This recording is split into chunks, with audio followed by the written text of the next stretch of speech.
So hi everybody, my name is Camille and I'm a PhD student in the Department of Health Policy. My PhD research is about young carers and how their context shapes their experiences, and it's based in the United Kingdom, so I'm very excited to be presenting this study today, which is the experiences of student carers at the LSE, transitioning to university, navigating student life, and perceptions of support services. So the LSE defines student carers as students who provide unpaid care for a child, family member, or friend. The person cared for might be a child under the age of 18, a person with an illness or disability, mental health condition, or an addiction. This started, awareness about student carers at the LSE kind of started through widening participation. They created this webpage, which kind of links some support, encourage them to identify, to present themselves as student carers to the LSE so we can start collecting data about the support services that they needed. And also to signpost them to some of the supports that is offered within the school. So why is this important? Well, it's important because evidence suggests that students, young people who are carers have lowered outcomes in mental, physical health, education, employment, and training than people of the same age who are not carers. And so it's important to create policies and support systems and create support systems in place to ensure that the negative impacts of caring on young people are mitigated. And moreover, it fits within the LSE 2030 strategy to champion equity, diversity, and inclusion, and create an inclusive student experience within the university. So my research questions are as follows. The first is about their transition to the university. So how do student carers experience the LSE application process and their transition to the LSE? The second is about navigating the LSE as a student carer. So how do student carers reconcile their studies and student life alongside their caring responsibilities? And finally, the third is about support. So do student carers use the support services offered by the LSE? If so, which ones? What are their perceptions of that support? And what are their suggestions to improve it? So I used mixed methods for this project, using secondary quantitative data provided by widening participation and matched with the Financial Support Office. And I also conducted 10 semi-structured, well 9, the 10th is next week, but 10 semi-structured interviews with people who identify as student carers. And so these is just the indicators that I've used that were given in the quantitative data, which I analyzed through descriptive statistical analysis, and the interviews were analyzed through thematic analysis. So these are the key quantitative findings, and interestingly, more in that data set, so I was only provided with 61 data about 61 student carers at the LSE, and so it's not statistically representative, but it still does provide, I guess, a good start to understanding their demographic characteristics. So interestingly, there were more male than female in this data set. About 82% cared for an adult, about 13% for children, and about 5% for both an adult and a child below the age of 18. About 10% were local authority care leavers, and about 89% were registered, and about 11.5% were registered, repeated, or tuition or deferred exams. One thing that was quite interesting to me is this IMD quintile table here, where we can see that compared to the general student body of the LSE, it seems that student carers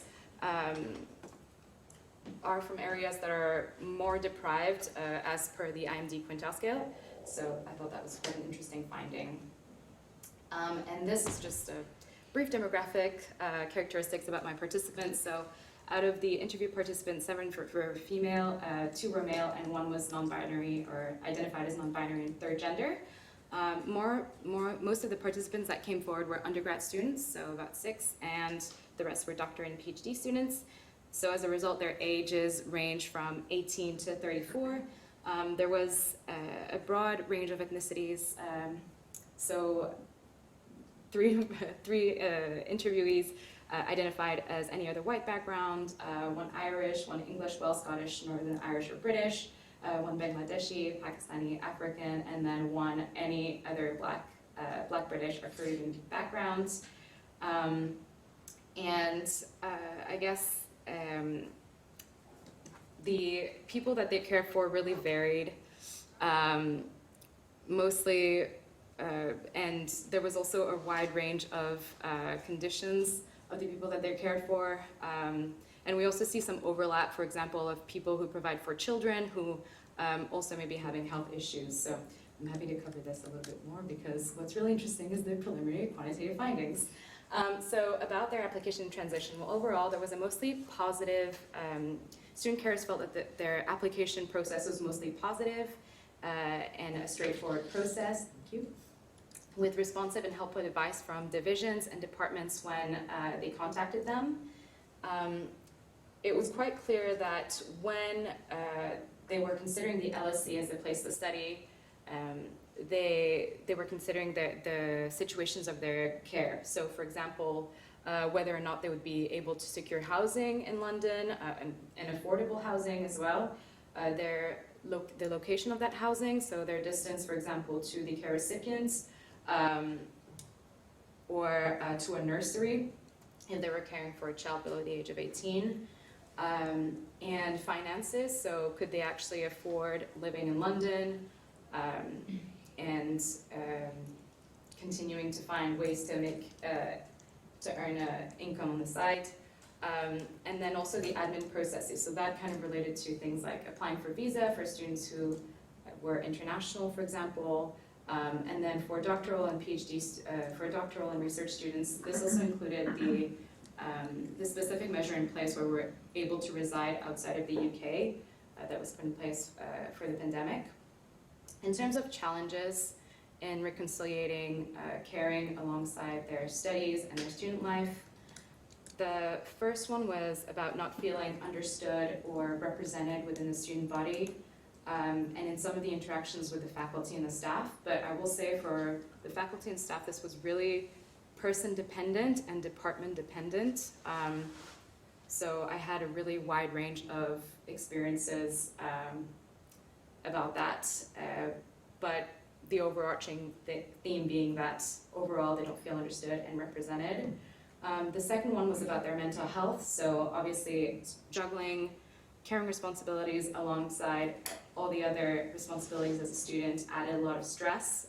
Some students faced imposter syndrome, and I think that's maybe kind of linked to the feeling that they felt alone within the student body as a student carer. There was also mention about the school which they came from and whether that was an independent or a state school. So I think that also played into those feelings of imposter syndrome. The third was time constraints, obviously. And so, keeping up with deadlines for exams, for assignments, and seeking out, navigating the LSE to try to find support measures in place, but also applying then for the support systems that are in place, like extensions, which sometimes were deemed burdensome administratively. And then finally, finances. So I've already kind of mentioned that, but how are they going to afford housing, transportation costs to go visit their care recipients, and other costs of living in London. And so in terms of the main forms of support that they sought out, students mostly mentioned the Student Wellbeing Service, and so some of them mentioned accessing counseling, creating inclusion plans, and their support was also sought at the department level, so with professional services staff helping certain students to apply for extensions, for assignments and deadlines, and also interactions with their academic mentors. One student mentioned interacting with the FSO, but as we've seen from the quantitative data, at the application process there seems to be a lot more people interacting with the FSO. And finally, the LSESU for advocacy, so some students did come forward to talk about some of the challenges they were facing, especially related to childcare. And so, these were the main forms. And so based on that, I've got a list 4 suggestions for improvement. The first would be to raise the level of awareness about student carers and the challenges that they face at the LSE, And so there's obviously, at the student body, I feel like maybe this could be led on by the LSESU, and then at the faculty and staff level, maybe seminars delivered by the Equity, Diversity, and Inclusion Office, or perhaps widening participation if capacity allows. The second would be to signpost student carers to the systems, the support systems and the processes that are in place, and that could help them. So this is not just, and I think this is kind of linked to the training, where if the faculty and staff, for example, of departments or the LSESU are kind of aware of the challenges that student carers face, then it'll also be aware of some of the support measures that are in place within the LSE and more directly signpost them to it. But it's also about making that, that information accessible, and I guess the website for widening participation is a great start to that. The third is about the divisions communicating within themselves, in between themselves, to reduce that administrative burden. So some student carers mentioned that although they had an inclusion plan in place, for example, when it came to applying for extensions, for assignments and exams, they didn't feel like the inclusion plan really helped with that. So there wasn't a lot of follow through about the impact or an understanding about the impact that their inclusion plan could have. And fourth and finally, financial support that promotes autonomy and choice. This is particularly linked to the student carers who have childcare responsibilities. There were a lot of feedback about the nursery scheme, for example, and about this feeling that nurseries are a very personal choice. Deciding where to put your child for care is a very personal choice.